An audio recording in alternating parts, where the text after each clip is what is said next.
በምዕራብ አፍሪካ እምብርት በአንድ ወቅት ኃያል መንግስት ነበር። ታላላቅ የመካከለኛው ዘመን ግዛቶች ሳይቀሩ ስሙን ሲሰሙ የሚንቀጠቀጡለት፣ ወርቅ እንደ ወንዝ የሚፈስበት፣ ምሁራን ከተሞችን ወደ ዕውቀት ማዕከልነት የለወጡበትና የአንድ ሰው ልግስና አጠቃላይ ኢኮኖሚውን የቀየረበት መንግስት።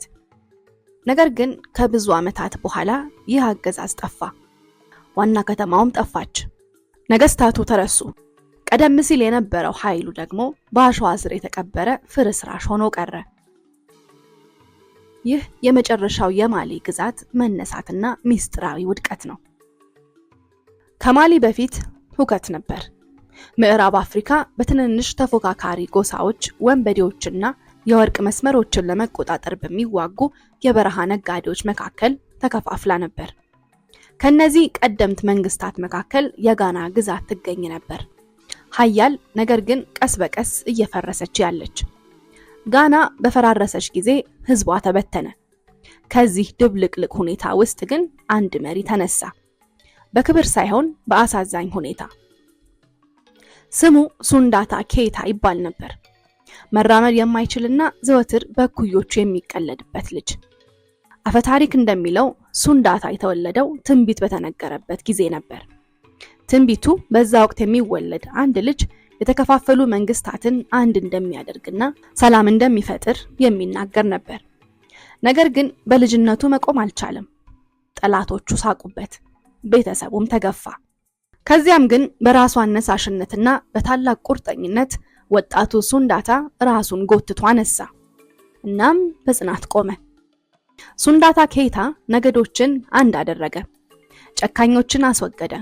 እናም ከህዝቡ የተሰረቁትን መሬቶች አስመለሰ።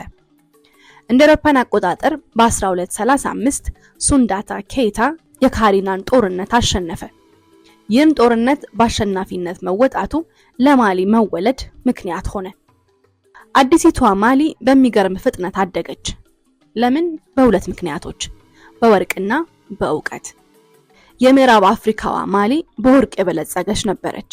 በዚህም ምክንያት በመካከለኛው ዘመን ለዓለማችን ግማሽ የሚሆነውን ወርቅ ያቀርብ ነበር። ነጋዴዎች ከአውሮፓ፣ ከአረብና ከእስያ ወደዚች ቦታ ይተሙ ነበር። ነገር ግን ማሊ ከሀብት በላይ የሆነ ትልቅ ጥበብን ለዓለም አቀረበች። የቲምቡክቱ ከተማ የትምህርት ማዕከል ሆና ብቅ አለች። በቤተ መጻሕፍት፣ በስነ ፈለክ ተመራማሪዎች፣ በፈላስፎች፣ በሂሳብ ሊቃውንትና በእስልምና እምነት ምሁራን የተሞላች ማሊ የምዕራብ አፍሪካ ስልጣኔ የልብ ምት ሆነች። እንደ አውሮፓውያን አቆጣጠር በ1312 አዲስ ንጉሠ ነገሥት ዙፋኑን ተረከበ። የዚህ ሰው ስም በመላው አፍሪካ ከዳር እስከ ዳር ያስተጋባል። ማንሳ ሙሳ። ማንሳ ሙሳ በወቅቱ በሰራዊቱ ቁጥር ብዛት፣ በአገዛዙ ስርዓትና ሰላም እንዲሁም ተወዳዳሪ የሌለው ብልጽግናን ለሀገሪቱ በማምጣት አቻ አልነበረውም።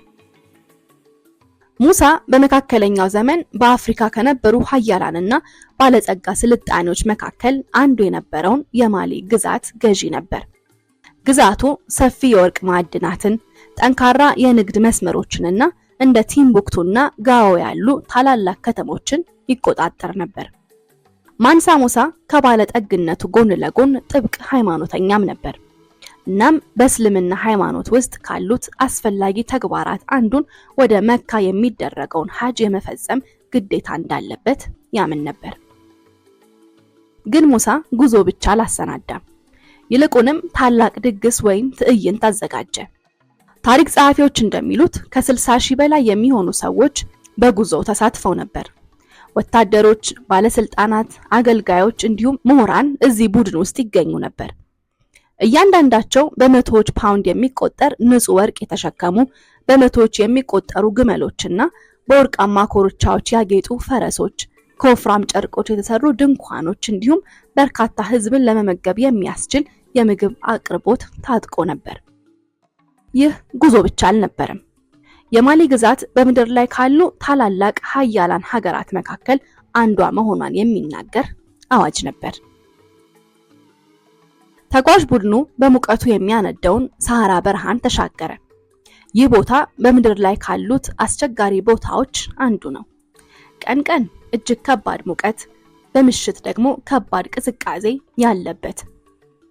በአውሎ ንፋሶችና በማያልቁ የባህር አሸዋዎች ውስጥ ሙሳ በእምነትና በቁርጠኝነት ወደፊት ገፋ። ማንሳ ሙሳ ካይሮ ግብጽ ሲደርስ ከተማይቱ ተደነቀች።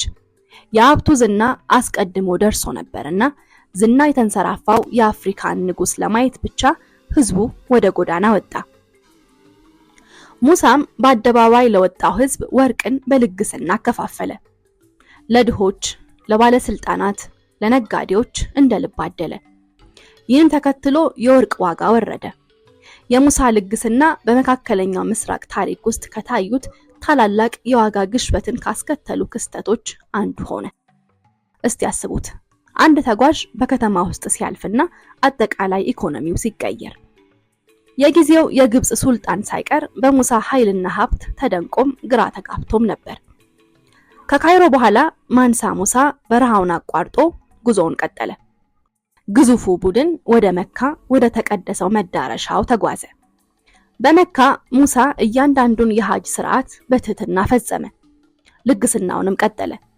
ምሁራንን ደገፈ፣ ድሆችን ረዳ። እናም ከመላው ዓለም የእስልምና ዓለም መሪዎች ጋር አዲስ ግንኙነትን መሰረተ። ሙሳ ወደ ሀገሩ ሲመለስ አርክቴክቶች፣ አስተማሪዎችና ምሁራንን ይዞ ተመለሰ። በምድር ላይ ካሉት ታላላቅ የትምህርት ማዕከላት ወደ አንዱ ለመለወጥ የሚረዱ ባለሙያዎችን ይዞ መጣ። በዚህ ጊዜ ነበር ታዋቂው የቲምቡክቱ ዩኒቨርሲቲ ዓለም አቀፍ ደረጃ ላይ ደረሰው። ከአውሮፓ፣ ከአፍሪካና ከአረብ ሀገራት ተማሪዎችን በመሰብሰብ አቻ አልነበረውም። የማንሳ ሙሳ ጉዞ ሀብትን ለዓለም ማሳየት ብቻ አልነበረም ሚናው። ይልቁንም የአፍሪካን ስልጣኔ የወደፊት እድል ለመቅረጽ ረድቷል። የማንሳ ሙሳ ሀጅ በመላው ዓለም አስተጋባ። ስለ ማሊ ሰምተው የማያውቁ የአውሮፓ ካርታ አውጪዎች ዘውድ ደፍቶ ወርቃማ ሉል ይዞ ወሰን የሌለው ሀብትን በመወከል በካርታዎች ላይ ያስቀመጡት። ጉዞው ምዕራብ አፍሪካን ለዓለም አስተዋወቀ። እናም ታላላቅ ግዛቶች፣ የበለጸጉ ባህሎችና ጥራት ያለው ትምህርት ከአውሮፓና እስያ እንደተሻገረ አረጋገጠ። እስከዛሬ ድረስ ማንሳ ሙሳ በታሪክ ውስጥ እጅግ ባለጸጋ ሰው ተብሎ ይታወሳል። ነገር ግን ይህ ታላቅነት፣ ይህ ኃያልነት እድሜው ረጅም አልነበረም። ለተወሰነ ጊዜ ማሊ የምዕራብ አፍሪካ እንቁ ነበረች። ወርቅ እንደ ፀሐይ ያንጸባርቅ፣ ገበያዎችም የቅንጦት ዕቃዎችን ይይዙ ነበር። የቲምቡክቱ ጎዳናዎች ከየአህጉራቱ በመጡ ነጋዴዎችና ምሁራን ይጥለቀለቁ ነበር። ቤተ መጻሕፍት ተስፋፍተው መስጊዶችም ቁጥራቸው ጨምሮም ነበር። ማሊ ግዛት ብቻ አልነበረችም። ዓለምን የሚያስደምም የሀብት፣ የእምነትና የእውቀት ብርሃን ነበረች። ሆኖም ታላላቅ ግዛቶችም ቢሆኑ ከክብራቸው ስር ጥላን ይዘዋል።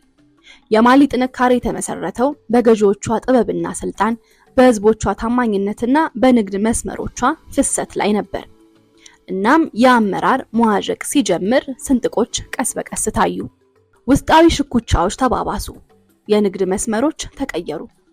ጎረቤት መንግስታት ማሊን ለመምታት ጊዜውን እየጠበቁ ነበር። ማሊ ከዚህ ተወዳዳሪ ከሌለው የኃይል ከፍታ ላይ ሆና ወርቃማ ክብሯን አንድ ቀን ወደሚወጥ ውድቀት አፋፍ ላይ ቆማ ነበር። ታላላቅ ግዛቶችም ቢሆን ይወድቃሉ። ለማሊም ውድቀቱ የጀመረው በጸጥታ ነበር። ማንሳ ሙሳ እንደሞተ ሁሉም ነገር ተለወጠ። ኃያል ተተኪ አልነበረም። ልጆቹ፣ ወንድሞቹና ዘመድ አዝማዱ ሁሉ ዙፋኑ ይገባናል ብለው ያምኑ ነበር። ክርክሮች ወደ ሽኩቻ ተለወጡ። ሽኩቻዎች ወደ ፍልሚያ ተቀየሩ። እናም በአንድ ንጉስ ስር አንድ ሆኖ የቆመው ግዛት ቀስ በቀስ ከውስጥ መሰነጣጠቅ ጀመረ። ስልጣን እጅግ በፍጥነት ተቀያየረ። በየጥቂት ዓመታቱ አዲስ ገዢ ይነሳል። ብዙም ሳይቆይ ይወድቃል።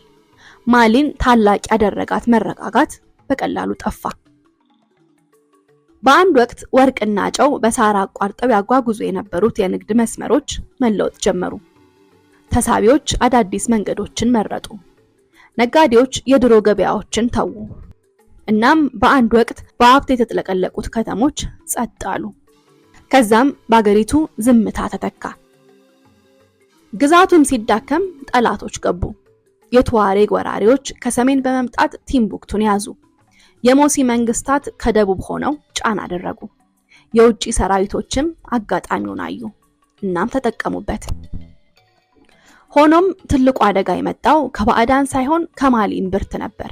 ለታማኝነታቸው ቃል የገቡ ክልሎች ተገነጠሉ።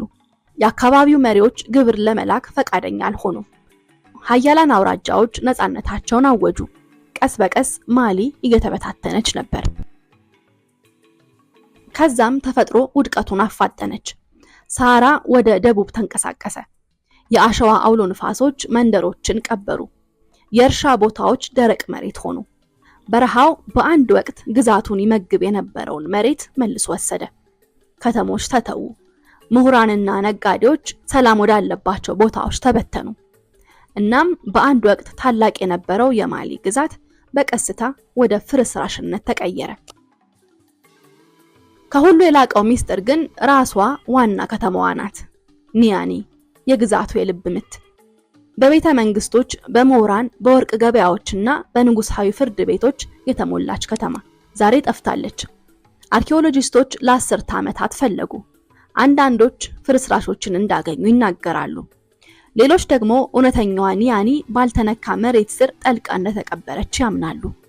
ሌሎች የኒጀር ወንዝ በጊዜ ሂደት ቦታውን ቀይሮ ጥንታዊቷን ከተማ ሙሉ በሙሉ እንደዋጣት ይከራከራሉ። ማንም የተፈጠረውን በትክክል አያውቅም።